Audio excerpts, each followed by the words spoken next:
اس شہر میں مستقل ہیوی ٹریفک کی وجہ سے انسانی جانوں کا ضیاع ہو رہا ہے۔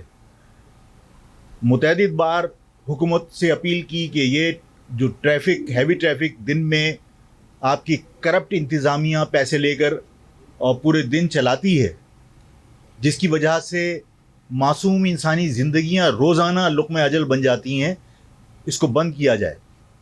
لیکن حکومت اس شہر کے لوگوں کو انسان تصور نہیں کرتی۔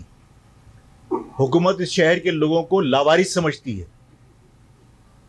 حکومت سمجھتی ہے کہ اس شہر میں جو لوگ رہتے ہیں وہ تقسیم ہو گئے، جس کی وجہ سے کوئی احتجاج کرنے والا نہیں ہے۔ یہ اپیلوں سے معاملات حل نہیں ہوں گے، یہ درخواست دینے سے معاملات حل نہیں ہوں گے۔ اور ظاہر ہے کہ اس نتیجے پر ہم پہنچے ہیں۔ ابھی ہم نے تمام ساتھیوں نے مشاورت کی ہے، سینئرز نے بھی، زون کے ذمہ داروں نے بھی، کہ یہاں کی انتظامیہ ماضی میں بھی اس شہر کے لوگوں کو انسان نہیں سمجھ رہی تھی۔ اس شہر میں ایک وقت وہ بھی تھا کہ جب مزدائیں ریس لگاتے ہوئے معصوم بچوں کو کچل دیا کرتی تھی۔ اس شہر کے لوگ اس وقت بھی اسی طرح جو آج ماحول ہے وہی ماحول تھا۔ اور بشرا زیدی کے بعد اس شہر کا جو ریئیکشن دنیا نے دیکھا، یہ وہی زبان سمجھتے ہیں۔ اس شہر میں آج 1 مہینہ 8 دن میں 88 افراد انسان جو اس شہر کے رہنے والے تھے وہ جاں بحق ہوئے اس ہیوی ٹریفک کی وجہ سے۔ اور حال یہ ہے کہ حکومت کی طرف سے چوں نہیں ہوتی، اتنی سی مذمت نہیں ہوتی، اس دکھ کا اظہار نہیں ہوتا کہ اس شہر کے لوگ مر رہے ہیں۔ تم حکمران ہو، تمہیں دکھ کا اظہار تو کم از کم کرنا چاہیے، تمہیں اس معاملات کو روکنے کی کوشش کرنی چاہیے، لیکن حکومت کو قطعاً پرواہ نہیں ہے۔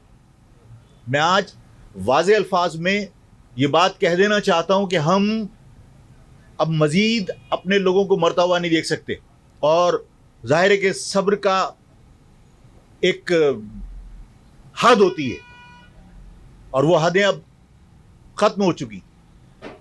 48 گھنٹے حکومت کو ہم دے رہے ہیں، اور یہ روزانہ کے معمول کے کوئی سیاسی سٹیٹمنٹ نہیں سمجھنا اس کو۔ 48 گھنٹے حکومت کو دے رہے ہیں ہم، کہ حکومت سے درخواست ہے، اپیل ہے کہ اس 48 گھنٹے میں جو 88 افراد اب تک جاں بحق ہوئے ہیں، انہیں ان کے لواحقین کو، ان کے ورثاء کو ان کی مالی مدد کی جائے۔ کم از کم 25 لاکھ روپیہ اس 48 گھنٹے میں اعلان ہونا چاہیے۔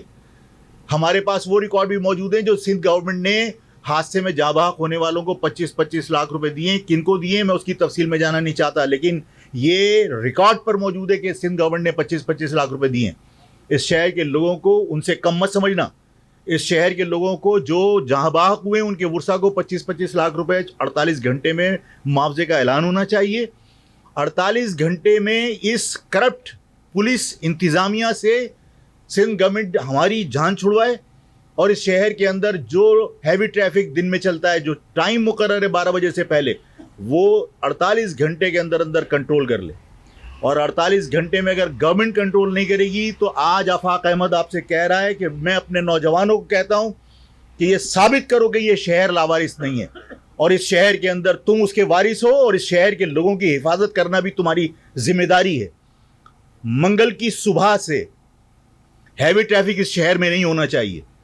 اگر ہیوی ٹریفک چلے گا تو ہیوی ٹریفک اس قابل نہیں رہنا چاہیے کہ وہ دوبارہ چل سکے۔ اس شہر میں تمہاری ذمہ داری، مہاجر نوجوانوں کی ذمہ داری ہے کہ یہ ثابت کریں کہ یہ شہر لاوارث نہیں ہے، اس شہر کے لوگ لاوارث نہیں ہیں۔ اور میں بالکل بغیر کسی نتائج کی پرواہ کیے بغیر اپنے لوگوں کی زندگیاں بچانے کے لیے سخت سے سخت اقدام کرنے کے لیے تیار ہوں۔ اور آپ لوگ اپنے آپ کو پریپیئر کرو۔ تمام مہاجر نوجوانوں سے میں اس میڈیا کے تھرو اپیل کر رہا ہوں، اپنا بڑا بھائی سمجھ کے سمجھو کہ آفاق نے حکم دیا ہے کہ اس شہر کے اندر ہیوی ٹریفک منگل سے نہیں چلنا چاہیے۔ اگر دن میں ہیوی ٹریفک چلے گا تو وہ اس کا خمیازہ بھگتے گا، اور اس کی ذمہ دار حکومت ہوگی۔